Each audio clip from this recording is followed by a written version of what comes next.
نحمده ونصلي ونسلم على رسوله الكريم أما بعد فأعوذ بالله من الشيطان الرجيم بسم الله الرحمن الرحيم وقال الذين كفروا لن نؤمن بهذا القرآن ولا بالذي بين يديه ولو ترى إذ الظالمون موقوفون عند ربهم يرجع بعضهم إلى بعض القول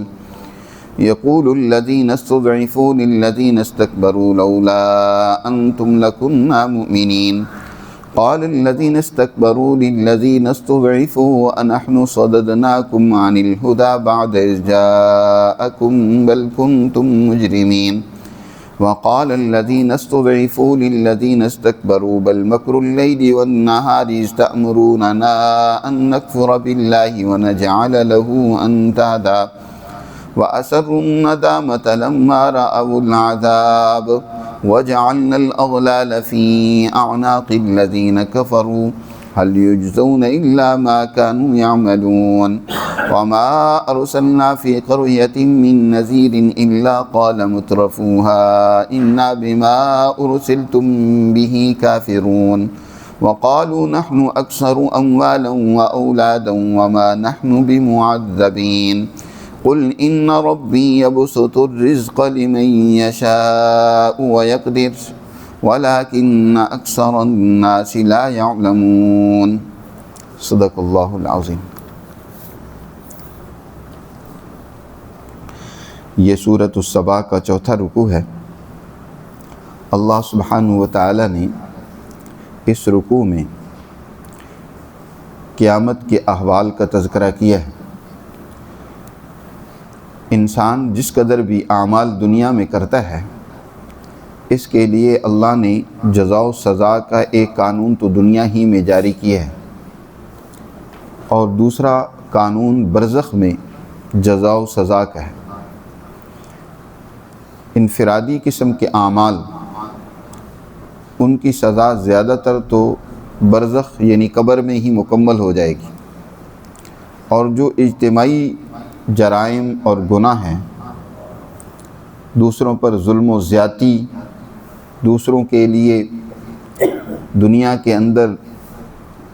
ان کے پیچھے لگ کر دنیا میں کمزوروں اور غریبوں پر ظلم ڈھانا، ان کے وسائل کو لوٹنا، انہیں اذیتیں اور تکلیفیں پہنچانا، اس کی سزا کل قیامت کے دن اللہ سبحانہ و تعالی سر عام دے گا۔ اور اس رکوع میں بھی قرآن مجید نے اس دنیا کے اندر جو ایک طبقہ جس کو طاقتور، ظالم، مفاد پرست، سرمایہ دار اپنے جال میں پھنسا کر اور دنیا میں اس کو استعمال کرتا ہے، اس کا آپس میں جو مکالمہ ہوگا کل قیامت کے دن، قرآن نے اس کو بڑے تفصیل کے ساتھ یہاں بھی ذکر کیا اور قرآن کے دوسرے مقامات پر بھی اس کو ذکر کیا ہے۔ اللہ تعالیٰ ارشاد فرماتی ہیں وَقَالَ الَّذِينَ كَفَرُوا، وہ لوگ جنہوں نے اللہ کی تعلیمات کا انکار کیا، ان پر یقین اور ایمان نہیں رکھتے، ان پر عمل نہیں کرتے، لَن نُؤْمِنَ بِهَذَا الْقُرْآنِ، آج تو وہ یہ کہتے ہیں کہ ہم اس قرآن کو ہرگز نہیں مانیں گے، وَلَا بِالَّذِي بَيْنَ يَدَيْهِ، اور نہ ان تعلیمات کو مانیں گے جو اس قرآن سے پہلے دنیا میں انسانیت کی رہنمائی کے لیے آ چکی ہیں، یعنی وہ کسی سچائی کو قبول کرنے کے لیے آج تو تیار نہیں ہے۔ لیکن اے محمد صلی اللہ علیہ وسلم اور مسلمان جماعت، کاش کہ تم دیکھتے اس وقت کو کہ جب یہ ظالم موقوفون عند ربہم، اپنے رب کے حضور بطور مجرم کے کھڑے کیے جائیں گے، مجرم کی حیثیت سے اللہ کے دربار میں اللہ کے حضور ان کو پیش کیا جائے گا۔ اس وقت ایک دوسرے پر لعن طعن کریں گے، یرجع بعضهم الی بعض القول، ان میں سے کچھ فریق دوسروں پر الزام تراشی کرتے ہوئے، الزام لگاتے ہوئے ایک دوسرے سے بات کریں گے اور کہیں گے وہ لوگ الذین استضعفوا، جن کو دنیا میں کمزور رکھا جاتا تھا اور پھر ان کو استعمال کیا جاتا تھا۔ استضعفوا ایک ہوتا ہے ضعیف، واقعی کمزور ہو، اور دوسرا استضعاف، استضعفوا جنہیں کمزور بنایا جاتا ہے۔ دنیا میں اللہ نے وسائل تو سارے انسانوں کے لیے یکساں برابر پیدا کیے ہیں، لیکن ہوتا یہ ہے کہ ایک گروہ اپنی مکر و فریب، جال سازیوں، طاقت و قوت کے بل بوتے پر وسائل پر قابض ہو کر دوسرے گروہ کو کمزور کر دیتا ہے۔ اب یہ جو کمزور گروہ ہوتا ہے، انہیں بھی یقیناً اپنے معاش اور ضروریات کے لیے تو وسائل چاہیے ہوتے ہیں، تو یہ اس طاقتور گروہ کا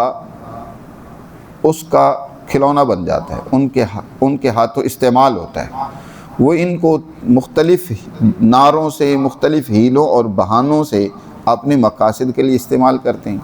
تو وہ لوگ جن کو کمزور کر دیا گیا تھا، وہ ان لوگوں سے کہیں گے استکبروا، جنہوں نے دنیا میں تکبر و غرور اور بڑائی کا اپنے آپ کو بڑا بنا کر پیش کیا تھا، ان سے کہیں گے لولا انتم لکنا مؤمنین، تم نہ ہوتے نا تو ہم یقیناً اللہ کی تعلیمات پر ایمان لے آتے، ان پر عمل کرتے۔ مستضعفین، کمزور، وہ طاقتوروں سے کہیں گے الزام لگاتے ہوئے کہ تمہاری وجہ سے ہی ہم اللہ کی تعلیمات سے دور رہے۔ قال الذین استکبروا للذین استضعفوا، وہ جو مستکبرین ہوں گے جنہوں نے دنیا میں طاقت و قوت کو، مال و دولت کو جائز ناجائز ہر طریقے سے اکٹھا کر کے اپنے آپ کو بڑا بنا رکھا تھا، وہ ان کمزوروں سے کہیں گے انحن صددناکم عن الہدی بعد اذ جاءکم، کیا ہم نے تمہیں روکا تھا اس ہدایت سے بعد اس کے کہ تمہارے پاس آ چکی تھی؟ اللہ کی سچی تعلیمات جو تمہارے سامنے پیش کی جاتی تھیں تو ہم نے زبردستی تمہیں کہا تھا کہ وہ قبول نہ کرو۔ بل کنتم مجرمین، مجرم تو تم خود ہی تھے، جرم تم کرتے رہے، آج الزام ہم پہ لگا رہے ہو۔ وقال الذین استضعفوا للذین استکبروا، تو اس وقت وہ لوگ جنہیں زبردستی کمزور دنیا میں بنایا جاتا ہے ان سے کہیں گے مستکبرین سے بل مکر اللیل والنہار، تمہارے رات دن کے مکر و فریب، رات دن کی تمہاری جال سازی، رات دن کا تمہارا پراپوگنڈا، اس نے ہمیں اس حق اور سچائی کو قبول کرنے سے روکے رکھا۔ بل مکر اللیل والنہار، رات دن کا تمہارا مکر و فریب، بڑے بڑے تم جھوٹے دعوے کرتے تھے، بڑی باتیں بناتے تھے، پراپوگنڈے کرتے تھے، میڈیا کو تم نے خرید رکھا تھا، وہ تمہاری گن گاتا رہتا تھا، اور بس ابھی دودھ کی نہریں تمہارے لیے بہا دی جائیں گی، یہ ہو جائے گا، فلاں ہو جائے گا۔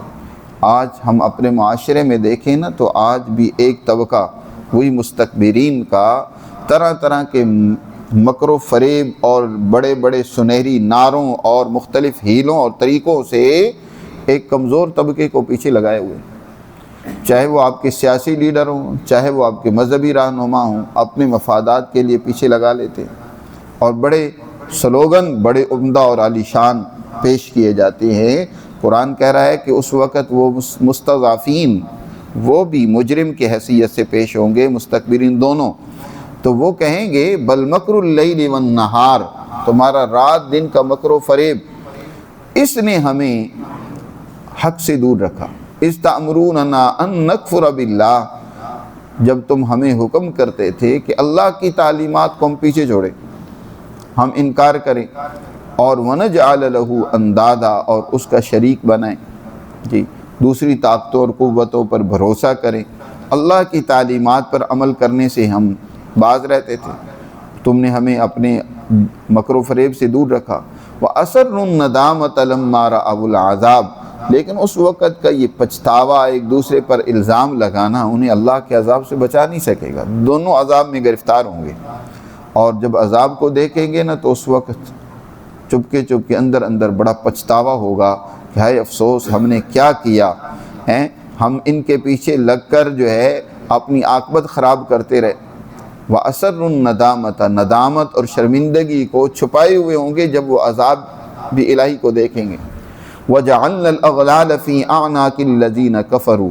یہ جس قدر بھی منکرین کافرین تھے ہم ان کی گردنوں میں توق ڈالیں گے اور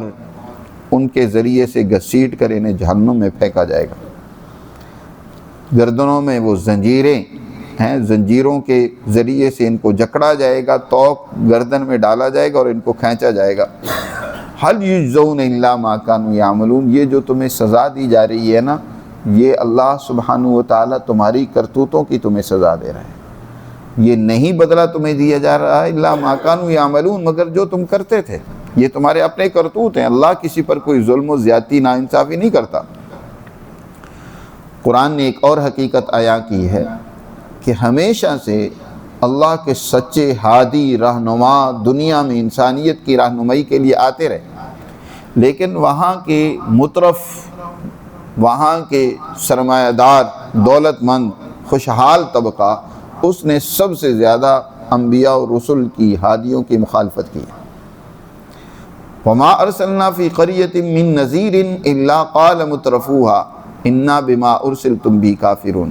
اور نہیں بھیجا ہم نے کسی نذیر کو، ڈرانے اور سمجھانے والے کو، کسی بھی آبادی میں، مگر وہاں کے مترف جو تھے، اس آبادی کے جو سرمایہ دار طبقہ تھا، انہوں نے کہا انا بما ارسلتم به کافرون، جو تعلیم تم دے کر بھیجے گئے ہم ان کو نہیں مانتے۔ ہمیشہ سرمایہ دار طبقہ، خوشحال طبقہ، ان کے مفادات پر زد پڑتی ہے، اور وہ یہ نہیں چاہتے کہ کسی طریقے سے کوئی انقلاب برپا ہو، کبھی بھی ان کے خلاف کوئی آواز اٹھے، کوئی سوچ عوام میں پیدا ہو۔ وہ تو اسی طرح اپنی اس عیاشی کو، اپنی اس سیاہ جرائم کی رات کو وہ طویل کرنا چاہتے ہیں، تو لہٰذا وہ ان سچے ہادیوں کا بھی انکار کر دیتے ہیں۔ کوئی اگر اللہ کا بندہ انہیں سچائی کی طرف بلاتا ہے، حقیقت کی دعوت دیتا ہے، غور و فکر کی طرف بلاتا ہے، تو وہاں کا مترف طبقہ ان کا مخالف ہوتا ہے۔ نبی کریم صلی اللہ علیہ وسلم کی ذات گرامی نے بھی جب آ کر دین اسلام کی دعوت دی، حق کی طرف بلایا، تو سب سے زیادہ مخالفت آپ کی سرمایہ داروں نے کی۔ وقت کے حکمران، وقت کا اشرافیہ، وقت کا سردار،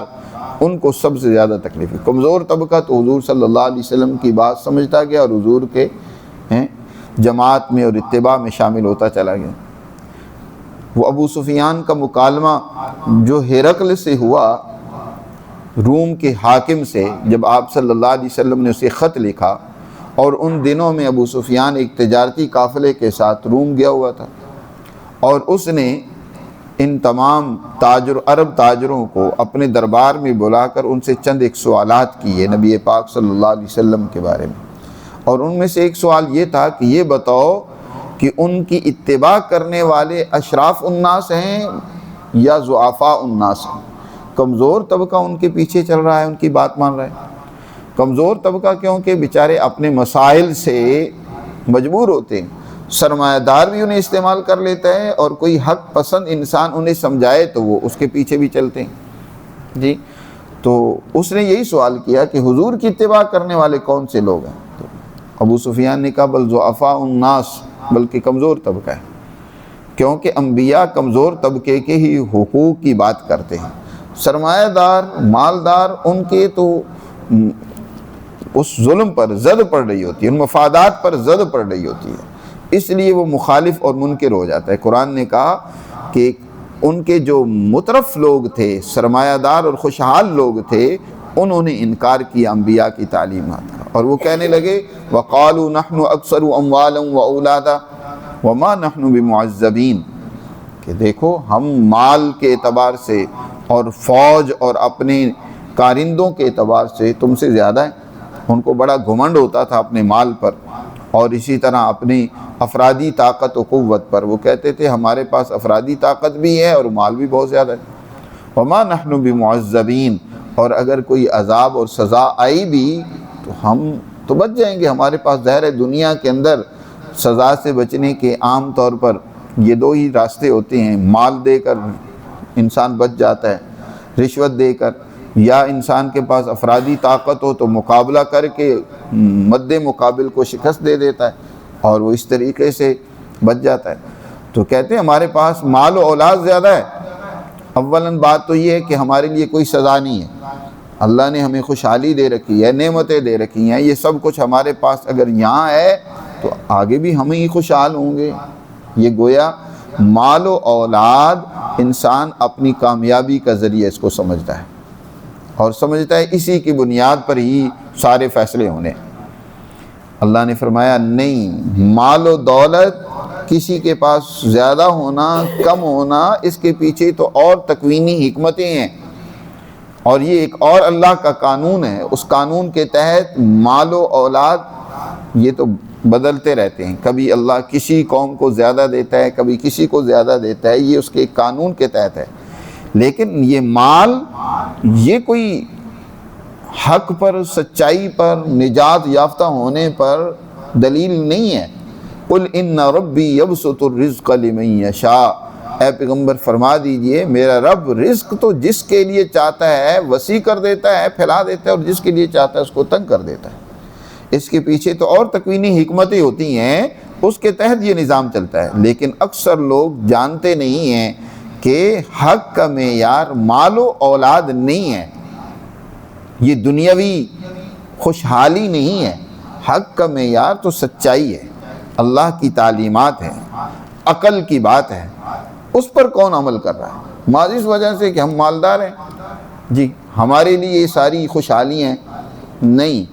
اللہ سبحانہ و تعالیٰ نے اگلی رکوع میں اور اس کی تفصیل اور وضاحت کرتے فرمایا کہ تمہارا یہ مال، تمہاری یہ اولادیں تمہیں اللہ کا مقرب نہیں بنا سکتی۔ اللہ کا مقرب بنانے والی چیز تو اللہ کی تعلیمات ہیں، پیغمبر کی اتباع ہے۔ جن لوگوں نے ان تعلیمات پر عمل کیا، اللہ کے رسول کی اتباع اور پیروی کی، وہی لوگ در حقیقت اللہ کے عذاب سے بچیں گے اور وہی کامیابی سے ہمکنار ہوں گے۔ اگلے رکوع میں اس میں مزید تفصیلات بیان کی گئی ہیں، اس پر انشاءاللہ آئندہ درس میں بات کریں گے۔